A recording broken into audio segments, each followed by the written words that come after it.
Hey everyone, welcome to the CyberHub Engage podcast. James Azar here, your host. Got a great show coming to you guys today. TGIF, it is Friday. We're ready to wrap up this week, kind of call it a week. Get ready for RSA, pack our bags, make the journey out west, the new frontier, the golden age, Silicon Valley in all its definition. And I've got Tim Mackey, right? Did I say your last name correct, Tim? That you did. Okay, I've butchered last names before. With our friends at Synopsys, who we've been talking about over the last few weeks, we're going to be partnering together at RSA. We'll be spending some time at their booth, which we'll talk about a little bit later on in the show. And we've got so much cool stuff going on with Synopsys and everything they've got going on, especially with some of their new product launches and some really cool things that are be coming your way during the week of RSA, including some really cool swag. You guys always give really cool swag, Tim. We try. You guys sometimes we succeed, sometimes we don't, but we try. You know, I rate booth at RSA based on the swag. Popcorn gets high score because it's the smell factor. T-shirts with no lines get very high scores. What about donuts and, say, phone chargy thingies and so forth? So nothing that connects to any of my devices, I will never take it. And not even a battery pack. Not even a battery pack. I don't try. I don't know where it came from. I don't know if it's got Corona at this point. It's all made in China. So well, that's fair. I'm being very cautious of my swag intake this year. Last year, Micah came back with 2 massive swords. I love those guys who are like walking around with it. It's like okay, so I'm like super Minecraft guy, and yeah, this is just not making it through TSA. No, his made it through. There were plastic swords, but he was walking through the airport and he had him kind of like hanging on the back of his backpack in kind of like an X shape. It was super. I've got pictures of him just randomly walking in front of me with those things on. And, you know, it was just super cool. He's got 2 little boys, so for him it was getting the boys to take their eyes out with swords. Real responsible parenting, Micah. Swords. Hey, it's a modern BB gun. Yeah, I mean, I don't mind donuts. I'll tell you that much. But it depends what time of day. Donuts at 4 o'clock, not a good thing. Donuts at 10, I'll gladly accept. Yeah, I was at a couple of events last year where they actually set up a Slack channel that was who has the coolest swag. And you just like saw people as they would log in that day. Well, they're moving themselves over to this booth or bypassing whatever might be along the way, just in the off chance that they get whatever that cool swag was. So the state of Georgia has a booth, and they're great friends, and they have free Coca-Cola and peanuts. So when you're tired, find the state of Georgia booth, go get yourself a Coke and a bag of peanuts. If you don't have a peanut allergy. Fair. So the one that I'm tried to get it last year, couldn't do it, was I would like to get an FBI, an NSA, Homeland, basically all of the agencies stickers for my laptop, and then put like the New York Times at the top and just see what that has as the impact going through TSA. How does that compute? I'm so grateful I have pre-check. Doesn't matter. They still look at it. No, not with pre-check. With pre-check, you leave your laptop in your bag. No, I know that, but sometimes they still do the random thing, pull it out, and it's like, Or when you're traveling international. Mine, the back of my laptop says, I've got one that says data something, and it's a really funny like quote, like, your data is my data, just remember that. And so it's really funny, but yeah. Tim, it's been a busy week, man. It's been a crazy cyber week. It has, and leading up into RSA is always madness. And I'm just feeling for all the people who are going there, stuck in the middle seat, coming from, say, JFK, and just hoping for the best when they get there. Yeah, if you got middle seat on the flight to RSA, just realize, like, start marking down all the shit stuff. You're probably going to walk on human feces in the street, and you might run into a needle while you're at it. I mean, you know it's just all going to be bad from there on out. Yep. Yeah, I think when we flew back from Dallas, we were middle seats, weren't we? Micah, yeah, we were middle seats. It's American Airlines. Like, I hate America, and they're the worst airline on the planet. And My luck with American is either get middle seat, get delayed, or get canceled. Or all three. Yeah, all horrible things. But mind you, kind of going into cyber, because I can crack on American Airlines all day long. They're just the worst. They are the worst. And you're lucky out of Boston. I think that's a Delta hub, is it not? Or JetBlue? It's a Delta and JetBlue. So they're basically pick your month. One of them's ahead of the other. But right now, Delta managed to boot Southwest out of their terminal. And so I don't know exactly where Southwest ended up, but now it's an all Delta, all day kind of terminal. Southwest. I love those guys. They have the best flight attendants on the planet. So, talking about flight attendants, the Iranians who can't fly anywhere at this point because of sanctions are building backdoors into VPNs. And the big story this week was our friends over at Clear Sky out of Israel sent out this report that really grabbed a lot of attention, which is the Iranians have been building a backdoor with all those VPN vulnerabilities to take advantage of it. Who's responsible once a vulnerability's been discovered and patched? Beyond the patching, but kind of these different scenarios, who's really responsible to mitigate this? Is it the user or the company? So I come from a world where zero trust is kind of front and center. Right. I put the responsibility almost equally that the company has to ensure that whatever the user's connecting with is something that is going to actually work for their governance. So if they're running some older version, unpatched version, not digitally signed version of any type of access software, that they fundamentally get sandboxed away from whatever might be considered sensitive data on that network. Maybe they're tossed onto some VLAN that basically just gives them public internet, and that's the end of that. The core responsibility, however, ends up being communicate to your users. So you've got to be able to patch, you've got to be able to have some level of communication, whether it's a managed device or whether it's something that's bring your own, that ultimately is going to result in, I know what's running on my network. I know who has access to what and when, such that at the end of the day, some auditor comes in and says, so prove it, you kind of can. Right. I mean, it seems to be, specifically speaking with the case with the Iranians capabilities have always been really, really limited.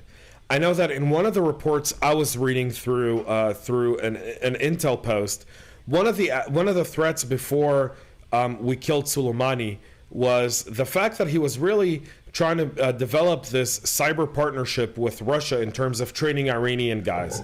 And the TTPs of this specific kind of backdoor really mimics almost a Russian kind of activity. Would you agree with that assessment, or do you think just Iran has really advanced far off, and a lot of the assessments of them, not having those capabilities are far-fledged and kind of edged out?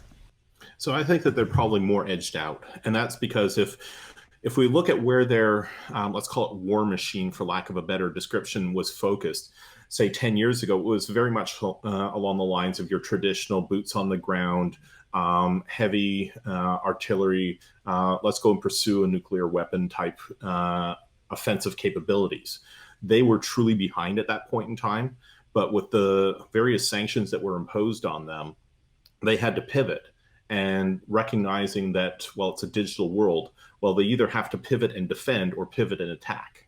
And if we look at all of the various attack scenarios that are out there, there's one thing that's consistent, and that's that the attacker controls the rules. There are no Geneva Conventions around what to do when it comes to a cyber world.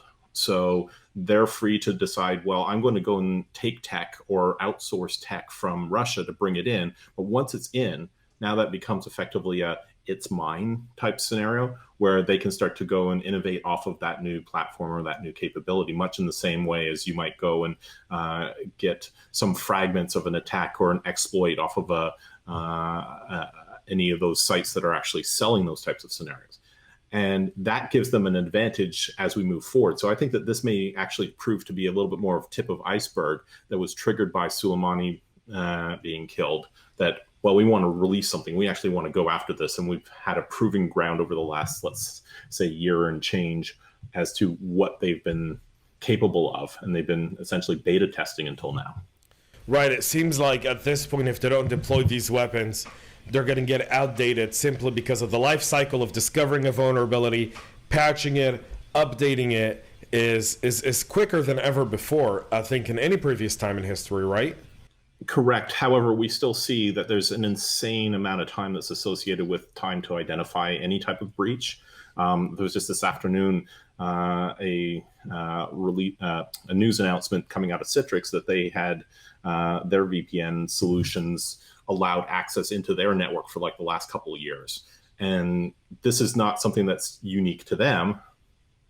It's something that you don't know necessarily where the targets are, what the data is. And again, it comes back to who's defining the rules. So if an Iranian attacker wanted to go after Citrix, awesome, they decided they want to go after Citrix. And if they pass by, say, IBM, well, that might not necessarily be a reflection on where the relative cyber strengths are in the two organizations. It might just be that they got pissed off at Citrix one day and decided that, well, let's go find out what they've got. Well, it seems like these vulnerabilities and these statements and announcements kind of come in a flurry of moments. You know, we had the Citrix kind of the beginning of the year, the massive vulnerabilities that really exposed a lot of companies, and they're probably now starting to tighten ship.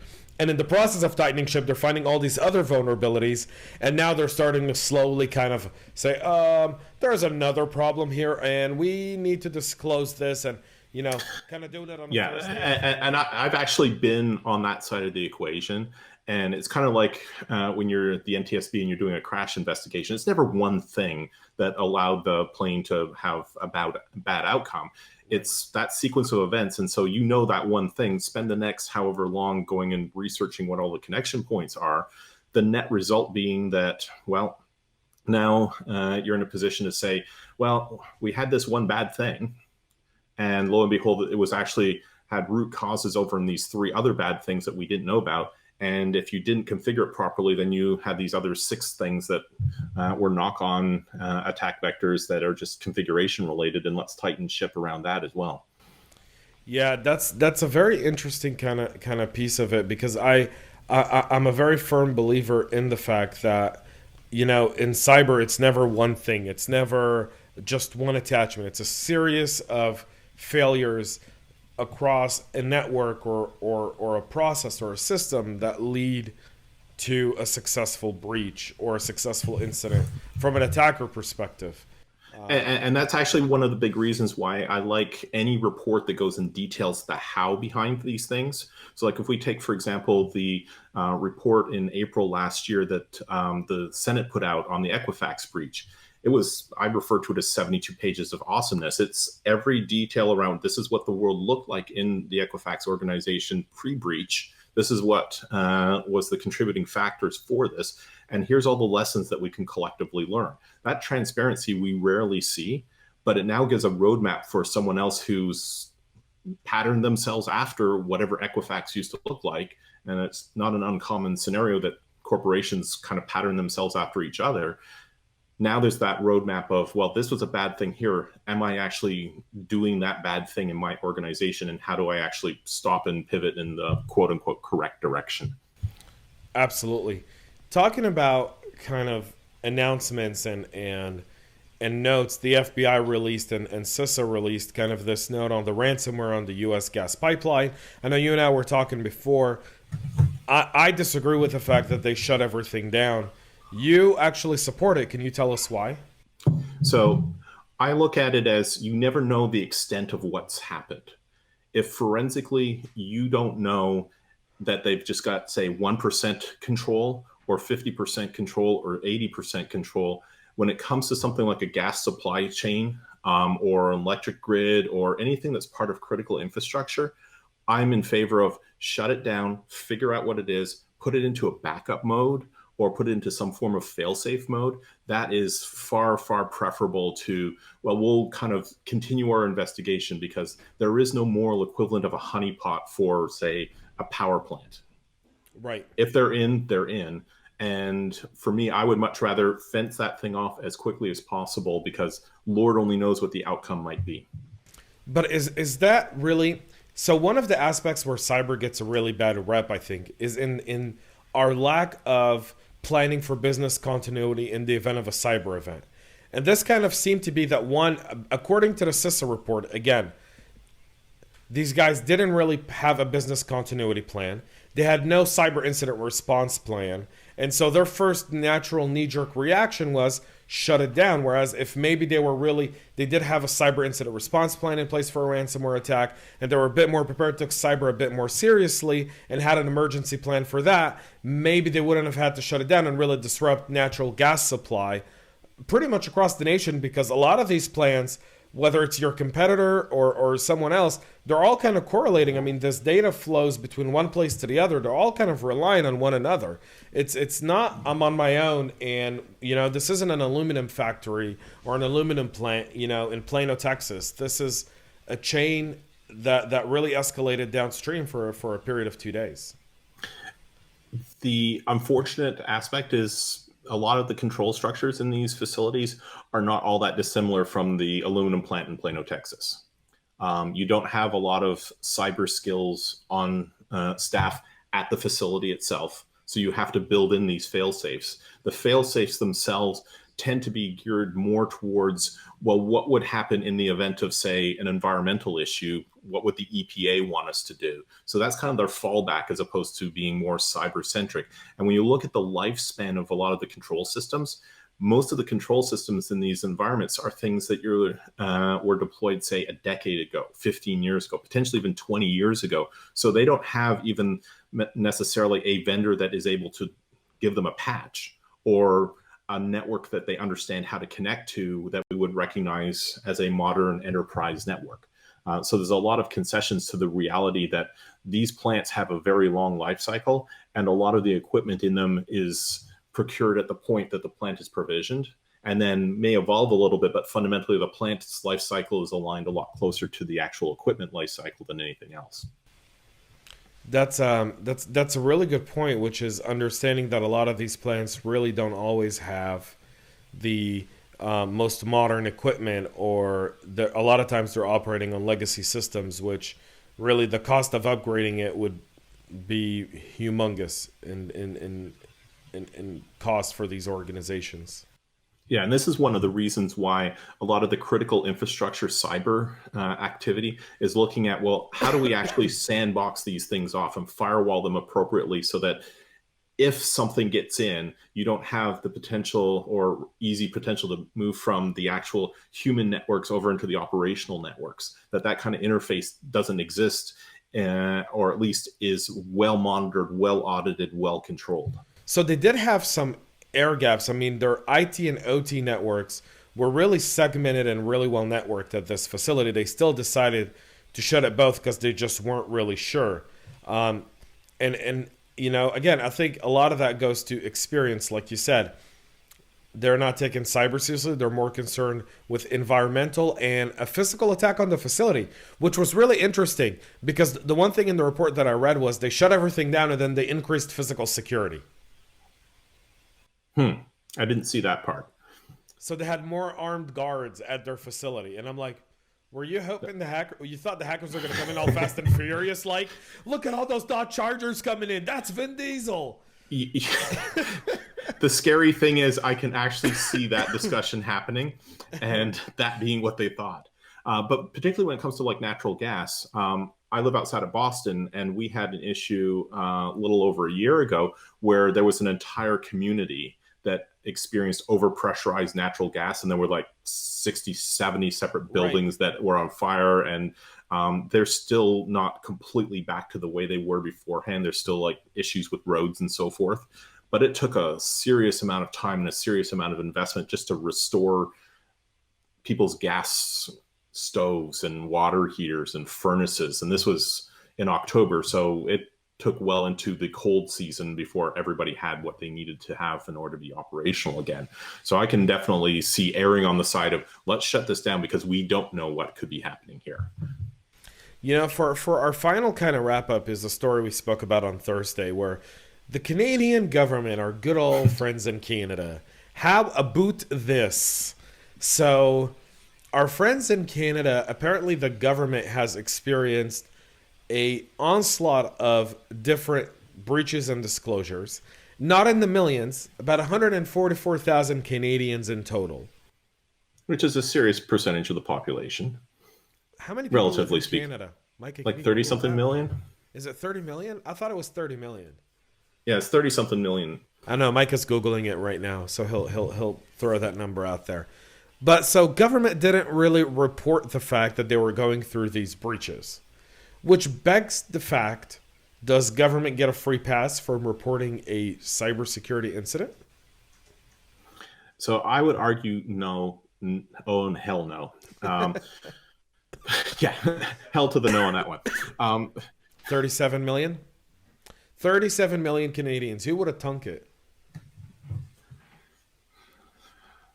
That's like, what, 5% or something? That's 10% of the US population. Yeah. So we should just buy Canada. We should buy Canada, Greenland, and Mexico. Well, Mexico's cheap. Yeah. We can buy Mexico on dirt cheap right now, man. Can you imagine just all of that becoming star-spangled awesome?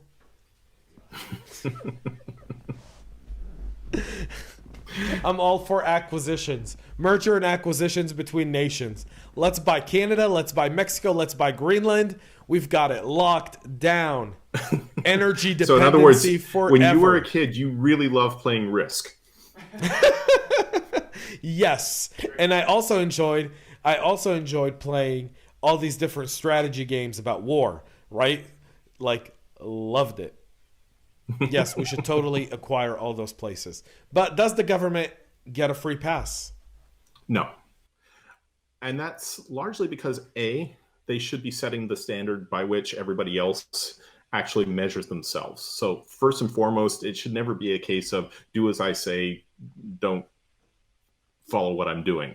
There's a regulation up there called PIP-EDA, which is Canada's version of GDPR, which is similar to what California is putting in place with CCPA, and is part of the whole global trend towards, hey, there's been a whole lot of data breaches around personal information, and yeah, that's not a good idea. So we're regulators and we understand tech, so we're going to tell you how to do it because tech companies haven't figured out how to regulate themselves. So we're going to come up with this wonderful way of solving it. If that's the stance, they need to be the standard bearer for how to do it the right way. The data that they collect and the data that they maintain is largely immutable. So people's tax records, people's health records, people's retirement plans, their interactions with the justice system and so forth, those all need to be truly secured to the point where nation state is the way in, but nobody else. So let me ask you this question, and this is kind of my crazy out of the box thing, but I think we in the US, every single one of us, you, Tim, myself, James, Micah here, and every other American that's listening to this, we've all been victims of multiple breaches. Our data's out there. I get it. Privacy laws like CCPA or anything else, I feel like aren't adequate to protect my online identity. Right? Like, we really have to rethink the way we share and disclose our data with all these different entities we deal with. Right? And privacy laws with disclosures, I don't think is a deterrent for organizations, or if anything, it's just a check mark. And 9 times out of 10, these regulations are very, very watered down. So they don't really accomplish anything outside of, all right, we've classified our data, we've got someone in charge of it, so we've got a fall guy, and we've got lawyers that say we're doing our job. Maybe it's time to rethink the way we share data and the type of methods by which we disclose our personal information over the internet. So I agree with you. The challenge, of course, is that people often they're quite willing to, at least within sandbox of give away some aspect of personal data in return for an app that's going to mudge your face and make you look like somebody else, or have a filter on you from like a Snapchat type perspective. I think what we need to do as consumers is get back to accountability and start asking all of the people that we interact with, all of these businesses that are collecting some amount of information on us. So what do you have on me? What do you do with it? Who has access to it? and how long are you keeping it around for? Well, And if we ask those 4 questions, now all of a sudden, that's a wave to all of the IT departments and a wave to the C-suite saying, well, we need to actually have something that these people care about. Privacy and how this data is being handled is actually a concern to our customers. And if that's a concern to them today, the people who are going to do a better job of it than whatever we're doing right now are probably going to be the next people that they're going to start doing business with. So I think if that was the case, if people really cared about privacy, there'd be protests in the streets over Equifax. Richard Smith would have had 7 days of testimony, not 1 or 2 in DC. I think the fact is that we as cybersecurity practitioners, ourselves, you Tim, myself, and many others that listen to this podcast, we value privacy because we understand what our data in the wrong hands means. I think 99% of the population could give a rat's tail over how people use their data as long as they get something for free or there's a bottom line benefit to it. Yes, but. And this is, I can't remember which breach it was last year because after all, there are so many. But I provided some commentary on a breach of a company. I provided some commentary to the media on a breach of a company in California. It was, they took people's information to do pre-employment background checks. And there was a person who reached out to me after that from Kentucky. And he was concerned about his daughter who was just going into the workforce and asked me the pointed question. So with her data out there, what can I do to stop it? What can I do to undo it? And so there's a clear line in the public's mind between the data that they're willing to give transiently to go and screw around with their face in some app or have whatever game on their phone or whatever they're working with right now that is a very transient, and the things that are truly sticky, the things that are truly personal. And I don't think that we've, as business leaders, actually defined that line very well. Well, I think there's already one line. We can say that our health information, our healthcare information, is something everyone I know, everyone, no matter where, values as a very high priority. I care about that. I know when I go to my doctors and I see him use a Windows machine, I ask him, when was the last time you patched it? And if he tells me, I don't know what that is, I go, please write it down on a piece of paper. I don't want you to use that machine with me anymore. I've asked my doctor to use, he goes, yeah, I don't use, I was like, I don't want to have an electronic file if you're not patching your systems. And I'll give you another data point to support what you're saying right now. In the IBM Cost of Data Breach report last year, they found that healthcare in general was the worst industry in terms of being able to identify and contain stuff at 325 days. These are people who are really, really good about figuring out what's wrong with the human and getting you better. They're not tech people. And the hospital systems tend to invest in getting top-notch clinicians, top-notch physicians, invest in the latest tech that's going to be the next generation MRI machine, or participate in clinical trials for the next targeted immunotherapy capabilities. The hard tech that is all about cyber and all about that data, that's cost of doing business stuff. That's back office stuff. That's not, somebody's not going to come to my hospital because I've got the coolest tech. They're going to come to my hospital because I've got an awesome track record as an oncologist, for example. And that's the level of expectation. As patients, we believe that we're in a position to get good outcomes from the hospital system, and we're expecting that they're doing the right things on the back end with our data. What you're saying in what's the patch, write your stuff down on a piece of paper. He writes the stuff down on a piece of paper. He's going to give it to someone, and they're just going to type it into the system. I know, but at least. But you're signaling it. You're signaling it, and that's the important part. Right, and I think part of it is even I think the insurance companies that we use that pay these doctors for the services they give us aren't even auditing them, and it kind of becomes an area of responsibility, right? So who should really be responsible? Should it be the doctor, Or should it be the company who we buy insurance from? So should it be Kaiser or Aetna or Cigna or one of those HMOs, Blue Cross Blue Shield, that they have the responsibility to ensure that all the doctors within their networks have a high standard of cybersecurity? So the concern that I have is less on the doctor side of the equation, because at least as humans, we know we went to this doctor and we went to this HMO and we got whatever service there.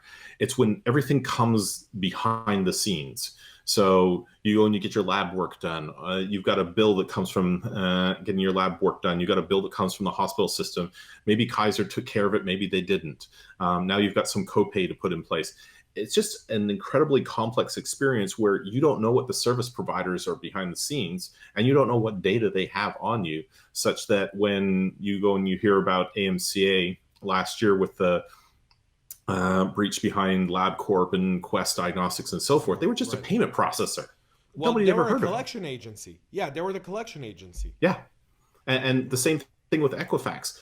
Before the breach, if you had asked a random person on the street, done the proverbial family feud, 100 people surveyed in Burbank, how many people knew what Equifax was? The number would probably be pretty low, because they didn't understand what that supply chain of a digital world actually looks like.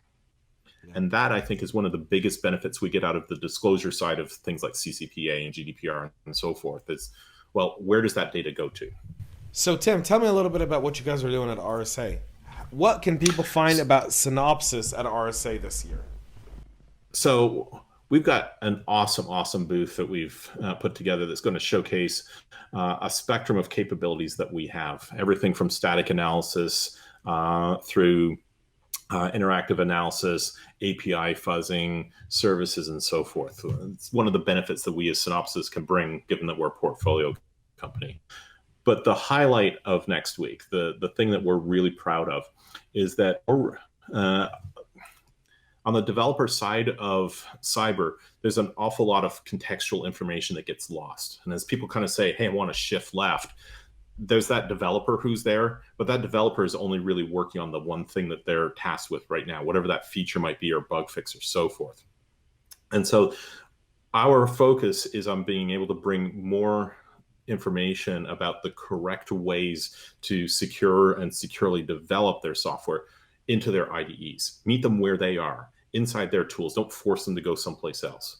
So last year we announced being able to do static code analysis in IDEs. This year we're highlighting doing static composition analysis, which is basically what's the open source composition of the things that you're making. And with the way open source has evolved over the last 25, 30 years, it's effectively at this point in the high 90s percentage of stuff, whether it's commercial software or true open source software. There's open source in everything. And so that's the big thing that we're highlighting this week.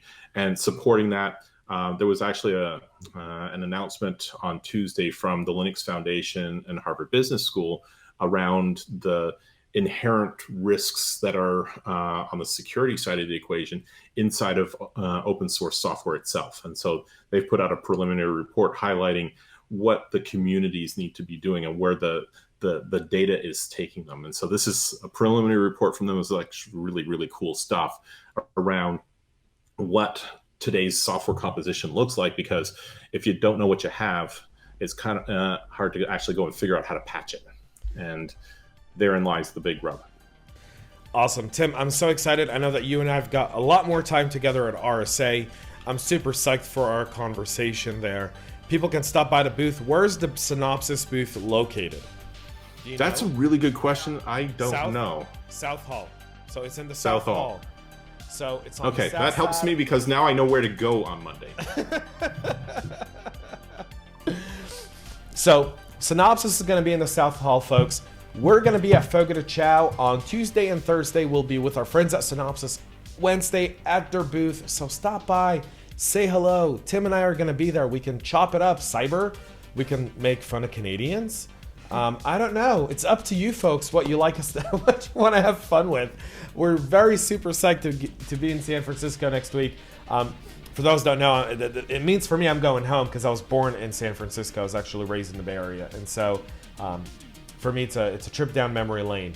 So In-N-Out Burger, Round Table Pizza, And I've got a list of like Mexican and Chinese places I'm hitting up for food. That's it for our Friday wrap up today, folks. Make sure you subscribe, ring the bell on YouTube to get notifications. We're going to be coming live from RSA next week. Wednesday morning, we'll be at the Synopsys booth for the Daily Cyber Briefing live with our friends at Synopsys. So come by, meet us Wednesday morning for the Daily Cyber Briefing if you're at RSA. And if not, make sure you tune in, catching all the buzz in the South Hall with our friends at Synopsys. Enjoy your weekend, travel safe to San Francisco. We'll be back Monday with so much more. Until then, stay cyber safe.